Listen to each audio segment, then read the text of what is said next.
Vai iniciar, depois Daniel Romero e depois Renato. Valeu? Bom, o que eu vou procurar tratar aqui é FUNPRESP, a incerteza da previdência privada e a rentabilidade dos bancos. Vou tentar demonstrar que por trás do processo de privatização da previdência, mesmo quando ela não tem déficit nem da Seguridade e nem da Previdência, é que alguma coisa muito forte deve estar por trás do processo de privatizar a qualquer preço. Então, meu argumento vai ser justamente esse. O processo de privatização da Previdência é parte do processo de privatização da Seguridade Social. Ou seja, assistência, previdência e saúde são os três componentes da Seguridade. A privatização da saúde começou há um tempo atrás com a desconstrução do SUS, e a saúde, que era para ser complementar, ela na verdade virou a principal. Se nós formos verificar, hoje a saúde privada é muito maior do que a saúde pública. Próximo. A grande preocupação aqui é justamente procurar entender a totalidade. E a totalidade aqui, ela necessariamente ela não vem pelos meios de comunicação. O que nós vamos ter é que os meios de comunicação, de posse, exatamente, dos grupos regionais, que representam as oligarquias regionais, eles não estão preocupados em fazer passar a verdade. A Ana Maria Braga, no seu programa, já tinha dito que era necessário fazer previdência privada. Uma novela, que eu não lembro qual, também alguém disse, olha, você já está na idade tal, está na hora de você se aposentar, e a previdência privada é a forma segura. Ou seja, você tem toda a mídia trabalhando uma ideia que é justamente de que a previdência pública está quebrada e que deveria se buscar a previdência privada. Ou seja, o que a mídia divulga é exatamente o contrário do que nós procuramos demonstrar aqui. Ou seja, nós temos um processo no qual o sistema da dívida, controlado pelos bancos, define a nossa subjetividade. Por isso, a gente tem que ter muito cuidado com quem detém a informação. Alô, são dois. É, verdade. Bom, o próximo.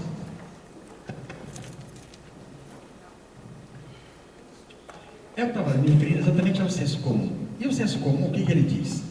A imprensa vai sempre dizer que os servidores públicos são privilegiados, que eles têm muitas vantagens, e que essas vantagens ameaçam as contas públicas e que as contas públicas ameaçadas ameaçam até o pagamento dos próprios salários e a própria previdência. Ou seja, eles sempre têm uma campanha de demonização do servidor público. E o que nós estamos tentando mostrar aqui é que, se pegarmos o orçamento do ano passado, 43% do orçamento da União foi destinado para pagar o serviço da dívida pública. Cada unidade federativa está comprometendo em torno de 13% da receita corrente líquida. O que foi pago de dívida pública ano passado é aproximadamente, talvez, eu diria, 12 vezes o que foi destinado para a saúde. Ou seja, é muito importante nesse momento que façamos a leitura do orçamento. Mais que isso, da execução orçamentária. Nós só podemos falar sobre as consequências das contas públicas à medida que nós verificamos. E ao verificar, nós constatamos que ano passado foi 43%. Próximo. Isso aqui, de certa forma, caracteriza o governo que está tentando fazer essa reforma. Ou seja, é um governo que a tornozeleira eletrônica ou deveria ser, eu acho que nem deveria ser a tornozeleira, na verdade. Porque talvez o lugar dos que estão envolvidos com a reforma da Previdência seria outro canto. Mas se vocês lembrarem da cena do ex-ministro da Saúde, no dia que foi aprovada a PEC 55, ou a emenda 95, ele comemorou aquilo como se fosse um gol. E eu imagino que o atual ministro da Previdência, se conseguisse fazer a reforma, ele iria comemorar da mesma forma. Ou seja, o que nós estamos observando é que o agente que está lá com representação do público, na verdade, é a representação do privado. Ele está ali para comemorar o fim do SUS, porque ele está querendo lançar um plano de saúde privado, popular. Ele está querendo acabar com a previdência pública, porque ele está querendo potencializar a previdência privada. Próximo. Para quem não se lembra, alguém se lembra da CAPEM? CAPEM. Esse aqui foi o lago de Tucuruí. A CAPEM surgiu nos anos 80 e ela faliu em 83. E a CAPEM levou prejuízo para 2,5 milhões de pessoas que tinham a previdência privada. Esse aqui foi um escândalo, porque a CAPEM montou a empresa para fazer o desmatamento do lago de Tucuruí e não fez o desmatamento, e eles acabaram enchendo o lago com a floresta. Isso provocou um dano ambiental muito grande. Na época foram 200 milhões de dólares emprestados para fazer o desmatamento e, na verdade, desapareceu. Em seguida teve a CPI da CAPEM e lá se descobriu exatamente quais as ilegalidades. Então, a previdência privada já tem o exemplo dos mais dramáticos de perdas. Uma vez eu estava no auditório e pedi para perguntar quem se lembrava da CAPEM. E vários lembraram. E o que eles lembraram? Alguém se lembra? Tem alguém na família? Eles perderam praticamente tudo. Ou seja, a história da previdência privada no Brasil é a história de perdas gigantescas. E quem estava por trás da previdência da CAPEM? Os militares. A PLUB. Os militares dominaram sempre as formas de previdência privada. Próximo. Bom, o que eu vou tentar colocar aqui é exatamente o que significa você ter dinheiro no fundo de pensão. Por exemplo, alguém sabe quem é o dono da Oi? Os donos da Oi? Não é aquele que divulgaram na internet. Mas eu entrei no site e descobri que os donos da Oi são Carlos Gereissati, nós sabemos quem é, 2 empresas da Andrade Gutierrez e fundo de pensão do Banco do Brasil, da Petrobras e acho que da Caixa. O que significa a Oi? A Oi é a junção entre o setor empresarial de um lado e os representantes dos trabalhadores que estão nos fundos de pensão de outro. Eu fico imaginando como é que não deve ser um ambiente assim meio, como é que eu diria, macabro. Porque de um lado o capital, de outro lado os representantes do trabalho, e o que eles estão interessados na Oi? Que a Oi ofereça o máximo de rendimento, e para isso eles vão terceirizar, eles vão reduzir salário, eles vão atacar todos os direitos. Então o que significa isso? É mais ou menos o caso da Vale do Rio Doce. Quem que são os donos da Vale do Rio Doce? Não é aquele que estão falando. Os donos da Vale do Rio Doce, ou dono em particular, o que tem o controle acionário se chama Vale Participações, Vale Par SA, que 53% é comandado pelo Banco do Brasil, melhor, pelos trabalhadores do Banco do Brasil, através do seu fundo de pensão. Então, o que ali nós temos no processo de produção, você tem a extração do excedente. No caso, são 2 capitalistas. Mas aqui não. Aqui de um lado é o capitalista e do outro lado são representações dos seus respectivos fundos de pensão. Não é uma coisa meio estranha? Entrar no fundo de pensão significa quebrar a solidariedade de classe. Porque os trabalhadores do Banco do Brasil vão comprar as ações da Vale, vai participar majoritariamente da Valepar e vai estabelecer um plano de reestruturação, que reduz salário, que aumenta a jornada, que precariza a preocupação com o meio ambiente, por isso tivemos o escândalo de Mariana, mas não se preocupam. Os trabalhadores da Vale vão comprar as ações do Banco do Brasil, e aí vira uma coisa terrível. Por quê? É trabalhador de um lado, sendo explorado por outro trabalhador. Agora, será que eles sabem disso? Eles não sabem. Eles criam a ilusão de que o sucesso de um plano, de um fundo de pensão, se deve a escolher o melhor gestor de investimento, aquele cara que domina as equações mais fantásticas de... Nada disso. Quando você está na gestão de um fundo de pensão, você está ali para fazer com que ele tenha o máximo de rendimento. E o máximo de rendimento, às vezes, pode significar o máximo de risco. Imagina vocês, quem tinha dinheiro do fundo aplicado nas ações da OGX. Ninguém mais fala dele, né? Ele não tinha aquelas 5 empresas com X? Pois bem, ele levou à falência de todas elas. Imagina quem comprou as ações, perdeu tudo. Então, este é o grande detalhe. Você vai estar redefinindo a luta de classe.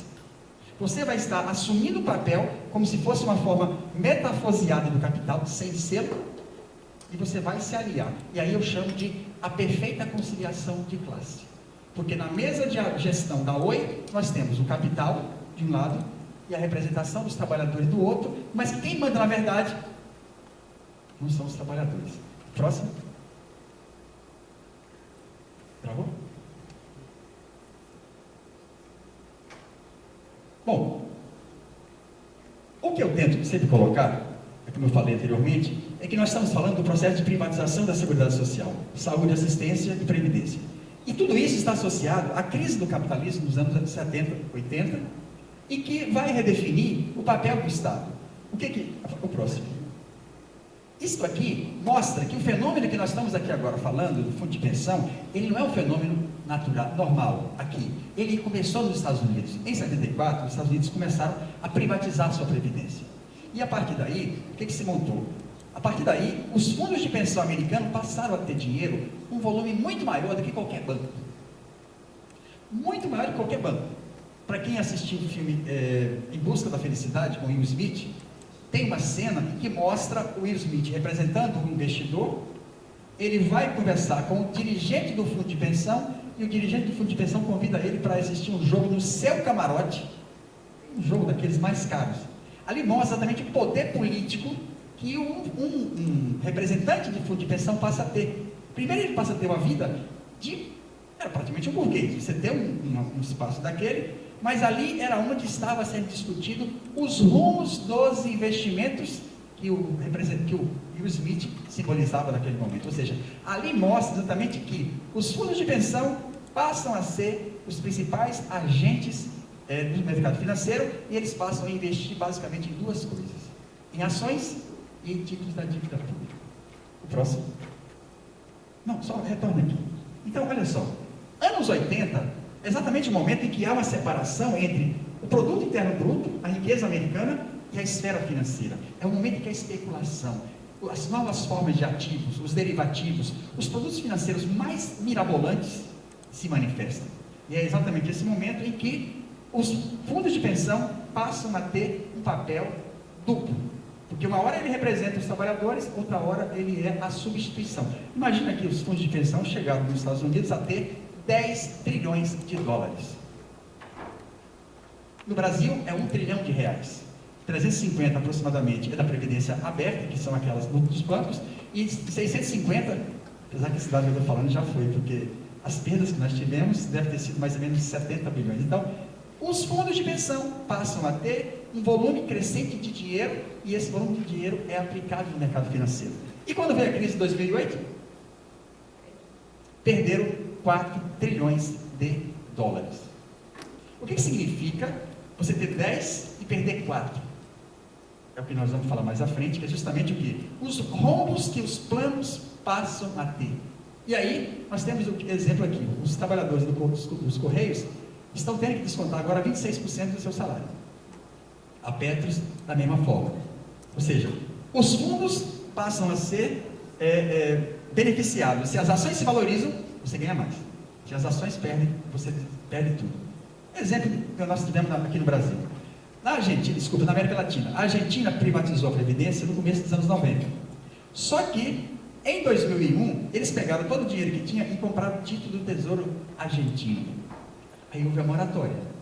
Quando houve a moratória, o governo chegou e falou: olha, é o seguinte, eu devo e pago apenas 25% do valor de face. 75% perderam tudo. Então, eles tiveram um prejuízo muito grande.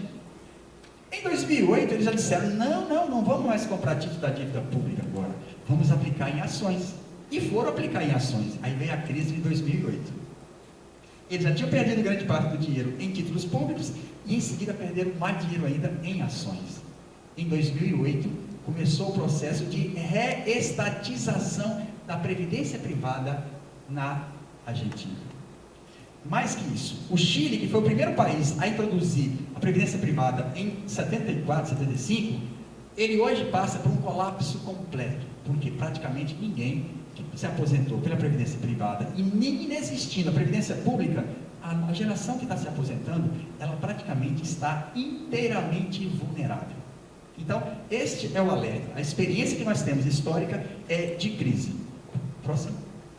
Aqui mostra exatamente a adesão. A adesão, ela chegou de 115 mil servidores, de quanto? Adesões a FUNPRESP, somente 23 mil. Ou seja, a adesão foi mínima em praticamente todos os locais. Nas federais, onde eu faço parte, chegou a apenas 7%. E a partir do momento que a adesão foi tão pequena, aí eles transformaram tudo isso em compulsório. Eles praticamente obrigaram que a maioria não ficou sabendo, e depois de 90 dias você não podia voltar atrás. Então, a adesão foi muito pequena ao FUNPRESP. Próximo. Aqui é só um exemplo de como que o número foi pequeno. Próximo. Mas aqui está a explicação principal. A partir dos anos 70, a taxa de lucro caiu muito nos Estados Unidos. E os capitalistas, a taxa de lucro é tão baixa que eles passaram a procurar outras formas de ganhar dinheiro. Quais seriam essas outras formas de ganhar dinheiro? Aí veio a reforma do Estado. Aí você passa a ganhar dinheiro com saúde privada, com segurança privada, com previdência privada. Ou seja, na crise do capital e na busca de novas formas de ganho, eles viram na privatização das funções do Estado, na transformação de direitos em mercadorias, as formas fictícias, ou sei lá de quê, de valorização. Ou seja, o que está acontecendo aqui é parte da crise capitalista.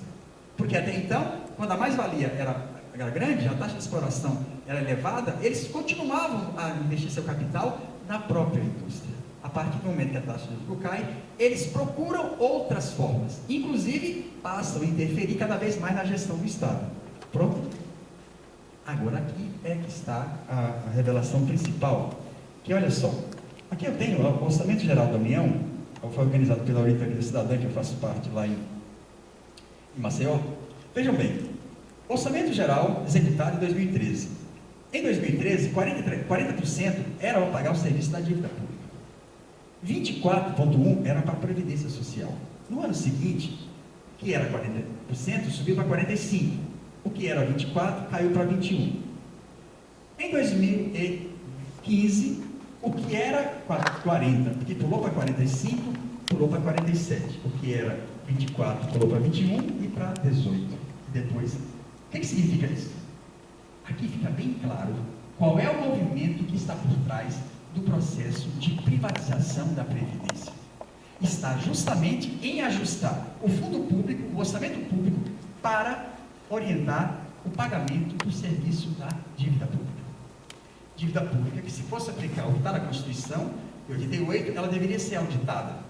Se fosse auditada, certamente, como já aconteceu no Equador, em que 70% da dívida foi considerada ilegal, parte dessa dívida nem sequer deveria ser paga. Então, mas isso aí é a tarefa exatamente do núcleo que aqui existe em vários outros estados, e que é exatamente lutar pela auditoria cidadã para mostrar exatamente que parte da dívida é ilegal, mas no entanto o governo se nega a fazer auditoria e insiste em continuar pagando uma dívida que sacrifica praticamente todas as despesas. Imagina que em 2015, 47,4% era para pagar o serviço da dívida. O resto é para o resto, só que o resto somos nós. O resto são as políticas públicas. E agora tem uma coisa mais grave. Para continuar a pagar cada vez mais serviço da dívida, eles criaram a Emenda Constitucional 95, que congela por 20 anos as despesas sociais. Aí a gente fala assim, despesas sociais, e fica imaginando uma coisa tão distante. Mas quando eu falo despesa social, eu estou olhando para a minha cara, como servidor público e como alguém que precisa de serviço público. Ou seja, o que nós temos aqui é que, para pagar a dívida, eles fizeram a emenda 95, que é o quê? Para garantir o futuro do lucro, do rendimento dos fundos de pensão, eles terão que pagar mais juros. Só que eles terão que diminuir algumas despesas. O problema é que essas despesas somos nós. E aí, o que ele tem? Eu quando comecei a dar aula, eu dava 2 disciplinas na graduação, 1 no mestrado. Agora eu dou 4 disciplinas na graduação. 4. E mesmo assim, ainda arrumei tempo de vir para cá, dado a importância dessa discussão. Ou seja, o que está aqui é que a PEC 55, a emenda 95, ela é o desmonte nosso como trabalhador e nosso como quem precisa de serviço público. Porque eu dou aula no fórum interior. Quando eu precisei de ser medicado, quem me atendeu foi o posto de saúde de Marimbondo, foi o SUS. O meu plano de saúde só me cobre no raio de 30 quilômetros dentro da cidade. E eu só posso ficar doente se for de média complexidade. O problema é que a gente não entende isso. E uma amiga nossa não entendeu isso e foi para lá e quebrou o pé. Foi na UPA, não funcionou. Ela passou 4 horas para procurar. Ou seja, nós estamos inteiramente abandonados. Por quê? O serviço privado é cada vez pior e agora ainda querem criar uma tal de franquia, na qual, se você ficar doente, você vai pagar mais. Só que o que está acontecendo? Eu cheguei a professor associado 3 Mas na hora que eu dou um pulo aqui, na minha progressão, o plano de saúde me avança lá na frente. Ou seja, eu não consigo mais ganhar do plano de saúde na minha carreira. Eu acho que vai ser o que vai acontecer com todo mundo aqui. Ou seja, a gente está brigando para ter a carreira, mas a carreira que vence mesmo é a do plano de saúde, que não me assegura serviço de qualidade. Próximo. Aqui, olha só. Evolução da aposentadoria. Nós tínhamos a redação original, integralidade, paridade, idade ou tempo de serviço, sem outros requisitos. Em 98, Fernando Henrique manteve integralidade, paridade, idade, mais tempo de contribuição, 10 anos de serviço, 5 anos de aposentadoria. Aí veio 2003. Nós já tínhamos a experiência da crise da economia.com, já tinha tido perdas gigantescas, mas em 2003 nós tivemos a reforma que permitiu a constituição de fundos de pensão para os servidores públicos, porque até então não era para o servidor público. Mas não é só isso, instituiu a cobrança de contribuição para aposentado, que eu particularmente, aí alguém vai falar, mas você entrou em 95, você teria integralidade. Não, eu vou ter que pagar, 11%. Agora é uma coisa estranha, eu não sou espírita, mas é estranho, porque se eu estou contribuindo para a Seguridade Social, eu pressupunha que isso era para quando eu me aposentasse, mas eu vou continuar contribuindo. Bom, essa coisa de encarnação é complicada. Então olha só, o que significou isso? Significou a tentativa, a destruição da carreira do servidor público, porque eu sempre vi a Previdência Pública Integral como um direito. E outra coisa, não é favor, porque nós contribuímos com quase 3 vezes o que contribuía o setor privado. É bom que se diga, ela é contributiva. Eu só quero o direito de poder pagar mais para eu poder ter a totalidade. Agora, por que o governo, em 2003, mesmo sabendo que não existia déficit da Previdência, tal como agora a CPI da Previdência confirmou, esse governo insistiu tanto e até utilizou métodos não muito recomendáveis para fazer uma reforma que recairia sobre o servidor público? Sabe o que significa isso? Aproximadamente 6 milhões de servidores públicos nas 3 esferas, 5.600. Ou seja, isto é o que vai levar ao surgimento do FUNPRESP, que é justamente o quê? A criação da previdência privada para o servidor público. Próximo. Agora, eu fiz questão de aumentar aquela letrinha, que lá estava em corpo 5, aquela letrinha que estava em corpo 5, no FUNPRESP, diz aqui: este fundo está sujeito a risco de perda substancial de seu patrimônio líquido em caso de eventos que acarretem ou não o pagamento de ativos financeiros integrantes de sua carteira, inclusive por força de intervenção, liquidação, regime de administração temporária, falência e recuperação judicial. É isso aqui que vocês não... Eles, quando me mandaram a cartilha, eles me mandaram isso aqui para não ler. O que está dizendo aqui é o seguinte: se quebrar, quebrou. E tem um detalhe: antigamente os fundos de pensão eram de benefício definido.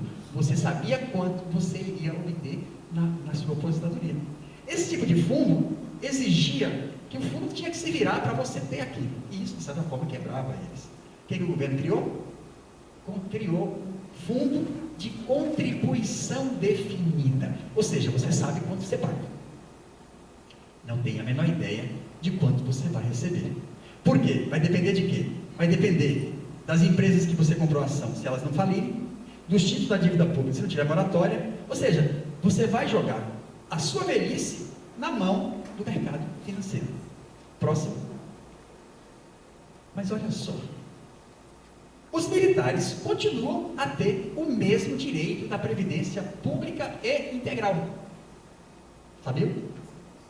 E eles contribuem com apenas 8,5%. Nós contribuímos, eu contribuo com 11% da totalidade do meu rendimento. Se ele quiser, ele pode contribuir com 1,5% a mais, ainda pode colocar suas filhas como pensionista até 2037. Por que os militares ficaram de fora, se eles foram os pioneiros da previdência privada? CAPEM, APLUB, Mongel, todos esses mecanismos de previdência privada eram encabeçados pelos militares. E na hora que ia fazer a reforma da previdência, eles disseram: não aceito. E agora, de novo, eles estão de fora. O militar passa para a inatividade com proventos integrais aos 30 anos de serviço. Independente da idade, o servidor público precisa contribuir por 35, além de aposentar com 60 ou 65. Os militares somente passam a contribuir para a pensão depois de 2 anos de serviço. Os militares, ou seja, a pergunta que está colocada aqui é: qual a consequência de um sistema no qual os militares que contribuem com 8,5% vão ter direito à integralidade futuramente? Significa que os novos servidores, que vão pagar apenas o correspondente ao teto para a Previdência Pública, vão acabar sendo a fonte de recurso para ele. Como é que funcionava antes? Só repetindo. Antes nós tínhamos um sistema de repartição simples. Uma geração financiava a outra. Não havia necessidade nenhuma de construir um fundo.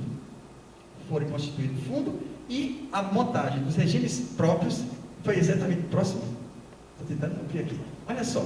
A concessão de aposentadorias e pensões aos militares, que corresponde a 44,8% do que o governo chama de rombo da Previdência, não faz parte da reforma do setor, prevista por Temer. No ano passado, o déficit previdenciário dos servidores públicos, o déficit que eles consideram, somou 72 bilhões, o aumento de 8,37% sobre 2014. Desse total, 35 bilhões refere-se ao pagamento dos civis e 32 aos militares. Ou seja, em breve vai vir uma outra política, porque o que eles estão querendo agora? Eles estão querendo aumentar a nossa de 11 para 14. 11 para 14, quando nós passamos a ter cada vez menos direito. E do jeito como está aqui, para garantir a dos militares, eles vão futuramente alegar que esse déficit vai ser coberto por quem? Pelos novos, que não vão ter direito à integralidade, que não vão ter direito a nada, vão ter que pagar a deles. Próximo. Aqui, já que eu tenho pouco tempo, aqui é só para mostrar como que os militares têm um peso cada vez maior no pagamento das pensões. Próximo. Seguinte. Bom, rápido. Já falei? Olha só. A carga tributária aumentou muito de 95 para 34. De 2005 para 2006, na verdade, ela chegou até 37. O volume de impostos é cada vez maior. E os nossos direitos cada vez menor. E os ataques aos servidores públicos, ao serviço público, cada vez maior.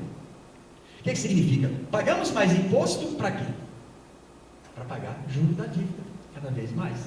Então, um minuto. Próximo. Aqui mostra exatamente como a Previ, que é o Fundo de Pensão dos Trabalhadores do Banco do Brasil, 60% deles está aplicado em renda fixa. Eles são acionistas da maior parte. A maior parte das empresas estatais privatizadas, quem comprou? Os fundos de pensão e as empreiteiras, financiadas pelo BNDES. Próximo. Aqui desmitifica a ideia de que nós somos cada vez mais responsáveis pelo descontrole da máquina pública. Não. Tanto em relação à receita corrente líquida, quanto em relação ao PIB, está havendo diminuição. Então, não somos nós os responsáveis pelo descontrole que eles falam. Na verdade, se refere à dívida pública, que cada ano que passa é mais alto. Próximo. Esse aqui é a charge que mostra exatamente o que significa o rombo dos fundos de pensão. Como eu falei, os trabalhadores do Correio vão ter que pagar 26% do seu salário, que já era baixo, para recompor o patamar que eles perderam nas aplicações. Próximo. Aqui é quem manda na Vale do Rio Doce. É a Valepar S.A. A Valepar S.A. nada mais é do que a Previ. Próximo. Aqui mostra aonde é que os fundos de pensão aplicam dinheiro. Ou eles aplicam em ações, ou eles aplicam em dívida pública. Só que como as ações tiveram 3 anos de perdas seguidas grandes, eles permitiram, mudaram a legislação e permitiram que agora você possa aplicar 95% do volume do fundo em títulos da dívida pública. Eles estão fazendo uma exposição muito parecida com o que foi feito na Argentina em 2001. Ou seja, se houver uma moratória, por qualquer motivo, você vai perder quase tudo. Então, é uma situação em que o dinheiro seu depende basicamente do pagamento da dívida pública. Ou seja, quanto mais juros pagar, mais você ganha no futuro. Só que quanto mais juros pagar hoje, o que vai significar para a gente? Menor salário, menos concurso, menos direitos, precarização. Ou seja, é uma briga entre o futuro que depende da taxa de juros para remunerar os títulos, e o presente, que depende do nível de emprego, das condições de trabalho, e esse debate entre futuro e presente é o que nos coloca em risco. E a PEC 95 é justamente o que sincroniza o passado, o presente com o futuro. Próximo. Estou acabando. Esta charge mostra exatamente o quê? Que quem vai ganhar dinheiro efetivamente são exatamente os bancos, porque eles, direto ou indiretamente, vão estar na gestão. Próximo. Pulando. Olha só, estamos chegando ao final e agora nós podemos mostrar quem é que ganha efetivamente com a privatização da Seguridade Social, seja a saúde, seja a previdência. 42% dos títulos da dívida pública são comprados pelos bancos. Então, são os bancos os grandes beneficiários do pagamento da dívida pública. O próximo. Este aqui simboliza exatamente o que eu estava acabando de falar. Ou seja, do fundo público, pouquíssimo fica com o governo, menos ainda com a população, e a grande parte vai para o sistema financeiro, que vai ficar um pouquinho mais gordinho se vocês aderirem aos fundos de pensão. Próximo. Estou acabando. Olha só. Pronto. Eu podia ter feito spoiler, já ter dito no final, mas eu me contive. Quem ganha efetivamente com o processo de privatização da Previdência, da saúde, da Seguridade Social e dos demais serviços públicos são os grandes bancos. Próximo. Pulando. Pode pular. E para fechar, a emenda 95, quando foi criada, ela dizia, não inclui na base de cálculo, nos limites estabelecidos nesse artigo, as despesas com aumento do capital de empresas estatais não independentes. Ou seja, a PEC 95, ela ataca a gente diretamente, mas ela prepara o terreno para novas formas de endividamento, da chamada securitização, que pode tornar as contas públicas ainda mais instáveis. Para fechar, este é eu diria, é o momento chave da discussão. Ou seja, o que nós estamos aqui é colocando o risco. A previdência privada nada mais é do que o momento que você coloca a sua velhice, as necessidades cada vez maiores na mão do mercado financeiro. Ou seja, nós temos que ficar muito atentos, e aí eu já digo, eu vou fazer um alerta. Não façam a adesão, ou melhor, não saiam, aqueles que são a partir de 2003, que estão falando agora, não façam esta fusão, essa migração, porque você vai estar saindo de uma previdência segura, por mais que você tenha apenas 80, para ir para algo que na verdade você poderá ter muito menos, porque se houver perdas nas ações e se houver perda nos títulos públicos, você pode perder tudo. Então, eu encerro conclamando a continuidade dessa discussão, porque nós precisamos juntar os servidores dos federais, estaduais, municipais e os servidores dos trabalhadores do setor privado, porque o que nós precisamos é de questionar e denunciar por que é que estão querendo destruir uma previdência pública quando não há déficit da Seguridade, não há déficit da previdência. Simplesmente há uma mídia e toda a estrutura de poder que tenta destruir o direito nosso e transformar isso em mercadoria. Obrigado, tendo perguntas, eu vou falar.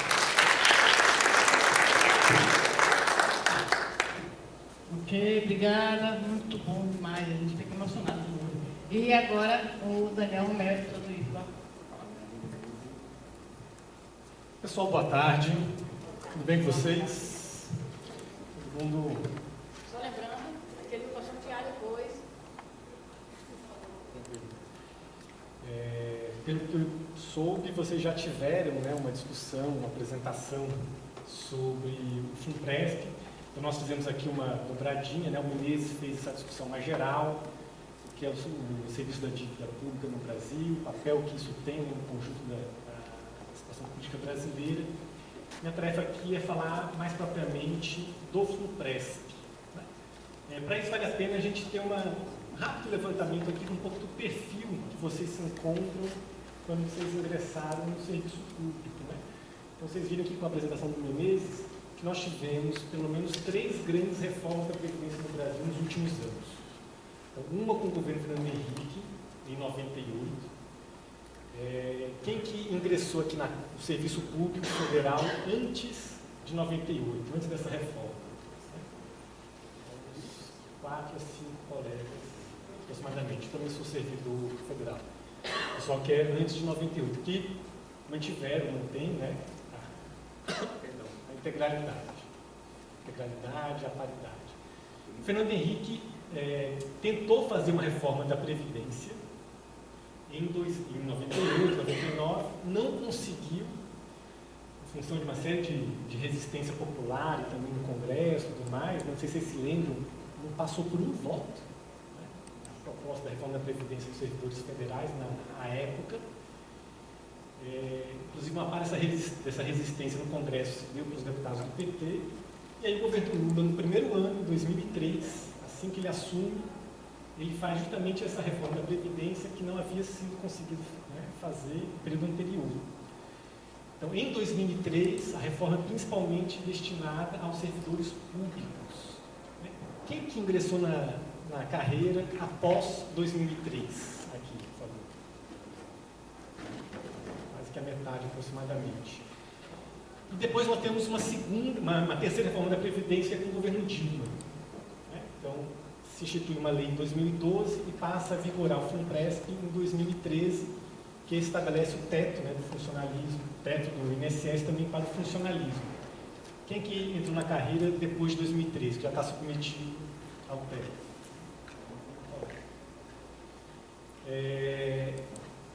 Para o pessoal mais novo, não existe essa opção da migração. Né? Porque já está submetido ao teto, né, o máximo que existe é aderir ou não aderir ao FUNPRESP. Né? Para a turma que está entre 2003 e 2013, né, essa discussão da migração se refere principalmente a estes. Né? Então, a minha discussão que eu queria conversar com vocês é justamente isso. Né? Dentro de uma discussão específica do funcionamento do FUNPRESP e mais geral do que são os fundos de pensão, né? O que implica migrar ou não migrar? Ok? Vamos passar. Então, o FUNPRESP, oficialmente, né, é um fundo de previdência complementar. Né? Ele, na prática, foi dividido em três partes. Tem o FUNPRESP judiciário, o FUNPRESP executivo e o FUNPRESP legislativo. Né? O judiciário está separado, uma gestão à parte, o legislativo e o executivo está sendo gerido pelo FUNPRESP, que não tem complemento no nome. A migração vale para aqueles servidores que ingressaram a partir de 4 de fevereiro de 2013, mas no caso do judiciário, né, é 14 de novembro. Né? Tem uma data específica para a turma que é do judiciário. E o prazo para isso seria agora, dia 28 de julho de 2018, prazo de 24 meses. Já é a segunda vez que esse prazo foi aberto, né? Havia um período anterior, baixíssimas adesões, o governo tentando, né, garantir que o FUNPRESP ganhasse corpo, abriu mais uma vez esse prazo, e está se encerrando agora e ainda continua com baixas adesões. Vou tratar disso um pouco mais à frente. Antes de passar, o FUNPRESP do Judiciário é esse site aí. E aqui a lei que instituiu o FUNPRESP, né, que faz o conjunto das mudanças que deu origem ao FUNPRESP. Então, quem estiver interessado, dá uma olhada na lei e entra no site do site, até para verificar, né, se as informações que estamos discutindo aqui batem com as informações que estão sendo apresentadas pelo fundo.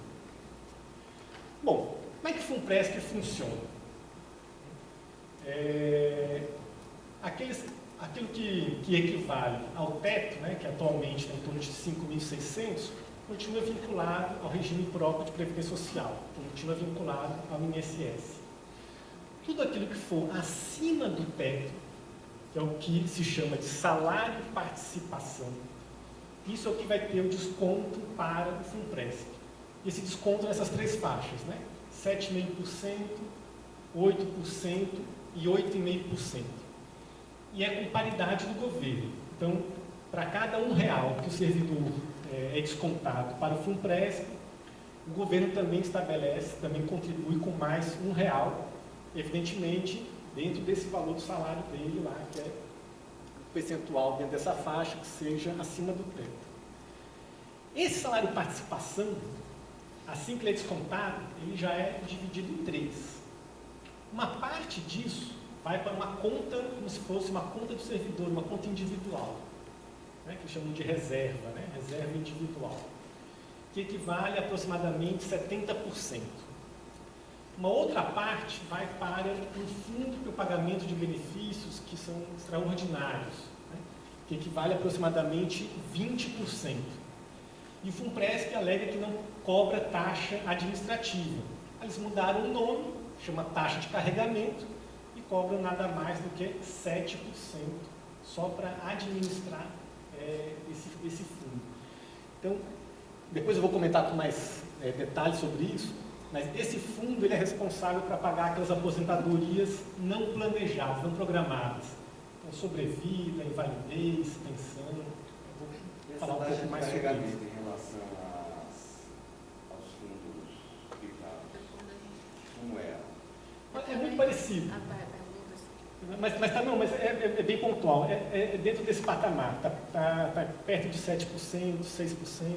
Aí claro que deve existir variações, né? Mas não deve ser muito diferente disso não. Né? É porque tem fundos de pensão, tem fundos de bancos privados e tem das empresas estatais, né? Acho que vale a pena a gente tentar se comparar mais com essas, porque tem um perfil mais parecido com o nosso. Porque no caso dos bancos, não existe nenhuma contrapartida, né? Então, a gente está muito mais parecido com os fundos de pensão das empresas estatais que existem no Brasil na atualidade, né? Bom, para essa turma, né, que ingressou antes do FUNPRESP entrar em funcionamento, a pessoa que migrar para o regime de previdência complementar, né, o FUNPRESP particularmente, vai receber uma aposentadoria em 3 partes, em 3 fontes, digamos assim. Né? Então, primeiro, o equivalente ao teto, que é pago pelo INSS, que atualmente está na faixa dos R$ 5.600. Uma outra coisa que o governo tem chamado de benefício especial. Né? O valor específico desse benefício especial vai depender de cada caso. Né? Isso teria que cada um fazer a sua avaliação, sua simulação, etc. Mas o que é esse benefício especial? Tudo que você contribuiu com o INSS, né, esse período todo, não vai ser remetido para o FUNPRESP. Então, o governo vai fazer, né, uma avaliação dessas suas contribuições. Essa avaliação já tem como ponto de partida um corte de 80% das últimas contribuições, então, mesmo aquele que tem aposentadoria integral, por exemplo, que quiser fazer migração, eu acho que seria uma coisa completamente irracional, né? Ainda assim seria submetido a esse corte. E, além desse benefício especial, aquilo que de fato é responsabilidade do FUNPRESP, que é o benefício complementar, né? Que é fruto daquela contribuição que você fez mensalmente a partir do que está acima do teto do INSS. O benefício especial ele seria pago até o prazo que também a aposentadoria do teto do INSS também for paga, né? Ou seja, portanto, até o falecimento do servidor. Né? O que compõe, na prática, esse benefício complementar sob a responsabilidade do FUNPRESP? Né? Agora começam as pegadinhas. Eu também sou servidor do IFMA, sou servidor federal. Eu não entrei em 2006, estou nesse intervalo aí, né, da reforma do Lula com a reforma da Dilma. Eu não vou fazer a migração. Em hipótese nenhuma vou fazer a migração. No caso, particularmente do FUNPRESP. Na prática, apenas 70% são considerados para constituir a reserva daqueles descontos que o indivíduo vai ter ao longo do seu período profissional aí. Quando você se aposentar, nesses fundos tradicionais de bancos e tudo mais, você pode sacar tudo de uma vez. Né? No caso do FUNPRESP, isso não é permitido. Então, você só vai poder receber isso mensalmente. E esse mensalmente até quando, né? Assim, como é que eu vou calcular, né, o montante que está ali, como é que ele vai voltar para mim mensalmente? Né? Durante o período que você estiver recebendo do FUNPRESP, vai ser cobrada uma taxa de 2,5% sobre esse valor. Né? A pergunta principal, pode passar, por favor. A pergunta principal que o FUNPRESP nos faz é o seguinte: afinal, né, que dia, mês e ano você vai morrer? Vocês já sabem quando é que vocês vão morrer? Está fazendo as contas aí? Não sei o que, considerando o preço da gasolina, considerando taxa de suicídio, considerando a crise ambiental no mundo, eu vou morrer. Claro que existe, né, uma avaliação a partir da expectativa de vida, né, da população, dos beneficiários, etc. Como é que o FUNPRESP funciona? No caso específico do pagamento mensal desses benefícios.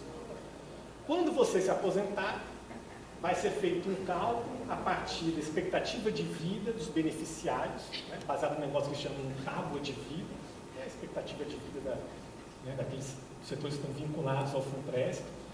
E vamos supor que a expectativa de vida seja, hipoteticamente, 75 anos. Então você se aposenta lá com seus 65 anos, a expectativa de vida seja de 75 anos. Então o que o FUNPRESP faz? Pega esse saldo que está na sua conta e divide o número de meses nesses 10 anos que faltam, né, dos 65, para você complementar os seus 75 anos. Aí você morre com 66. Você vem a falecer um ano depois. Né? Você se aposenta com 65, né, e morre no ano seguinte com 66.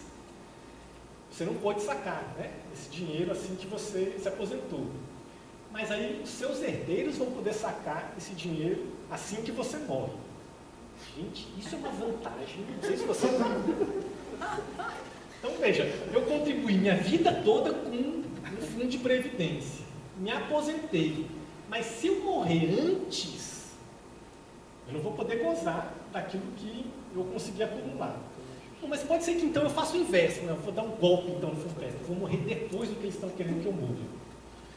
Então, eles querem que eu morra com 75 anos, só por abuso, por pirraça, eu vou morrer com 76, 77, com 80, com 85, etc. Então, caso você passe da data planejada para você morrer, aí a sua aposentadoria é reduzida em 20%. Que é o que o FUNPRESP chama de sobrevida. Então, como é que funciona? Então, você tem aí, num primeiro momento, um corte, né? Então, assim que você contribui com o FUNPRESP, 70% vai para a sua conta, 30% vai para outros gastos. Caso você passe, né, você viva mais do que a expectativa de vida, né, dentro do cálculo que eles fizerem na hora que você se aposentar, você tem uma segunda redução, que é reduzir 20% dentro já daqueles 70% anteriores. E tudo isso, todos esses gastos a mais. Então, por exemplo, o indivíduo é aposentado por invalidez permanente, contribuiu por 5 anos só. E, né, teve algum acidente, alguma coisa tal, teve que se aposentar. Vai receber a aposentadoria do INSS, depois vai receber um complemento do FUNPRESP. Ele pagou uma quantia muito pequena dentro da sua capacidade de arrecadação. 5 anos é algo muito pequeno. Então ele vai receber aquilo ali, mais um cálculo, um monte de fórmulas, não vou entrar aqui nesses detalhes todos, né? Mas um monte de cálculos que, independente desse valor, o fato é que esse custo vai ser um peso para o fundo. Que na prática ele está recebendo, nesse caso específico, ele está recebendo mais do que ele havia a sua capacidade de acumulação. Isso vai ser diluído entre os beneficiários. Então, como é que funciona? Só para você ter uma noção, 40% dos gastos da Previdência Social, né, em termos de benefício, etc., não é aposentadoria. Todo o restante, né, os 60% são aposentadoria. Os outros 40% não é aposentadoria por tempo de contribuição, por tempo de serviço. Então, ou seja, quase metade daquilo que a Previdência gasta são por aposentadorias não planejadas. O governo está estabelecendo que 20% desse custo vai ser destinado a isso. Então, se esses gastos se expandem, isso vai ser diluído depois pelos próprios beneficiários, né? Eu vou comentar um pouco mais para frente. Caso haja um rombo, como é que fica isso? A gente vai falar de rombos que estão em outros fundos de pensão, Petros, Postales, etc. Caso haja um rombo, né? Dei uma lida lá nas normas de funcionamento do FUNPRESP. O governo não tem nenhuma responsabilidade sobre o equilíbrio financeiro do fundo. Então, caso haja um rombo, né, o governo não é um patrocinador, um copatrocinador para estabelecer o equilíbrio fiscal do fundo. Isso tudo vai ser diluído também no conjunto dos beneficiários. Diferente do que acontece com os fundos de pensão de empresas estatais. Vou comentar um pouco mais para frente. A Petros está com um rombo gigantesco, a Petrobras vai ter que assumir metade do rombo da Petros. A Petros é o fundo de pensão da Petrobras.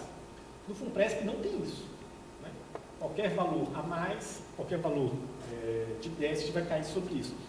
Então, aquele cálculo inicial, né, de que 20% vai para o fundo de benefícios extraordinários, isso também pode ser alterado na medida em que haja, né, uma situação financeira do fundo diferente quando chegar o momento dela pagar, do fundo pagar. E se eu quiser sair? Vamos dizer que eu percebi que o negócio está dando muito errado, que a gestão está temerosa, que só faz investimento errado, etc. Se eu quiser sair, eu não posso. Então, você pode deixar de contribuir com o FUNPRESP. Mas aquilo que você contribuiu, né, durante o tempo, né, que você estava lá vinculado ao FUNPRESP, só pode ser resgatado por você se você se aposentar. A única possibilidade de você resgatar de forma antecipada é se você sai do serviço público, né, e portanto, se aposenta em outro setor, né, no setor privado. Aí você pode fazer o resgate antecipado. Só que no caso desse resgate antecipado, você resgata a integralidade do que você contribuiu e apenas uma parte do que foi pago pelo governo. No melhor dos casos, você resgata 70%, né, após 24 anos de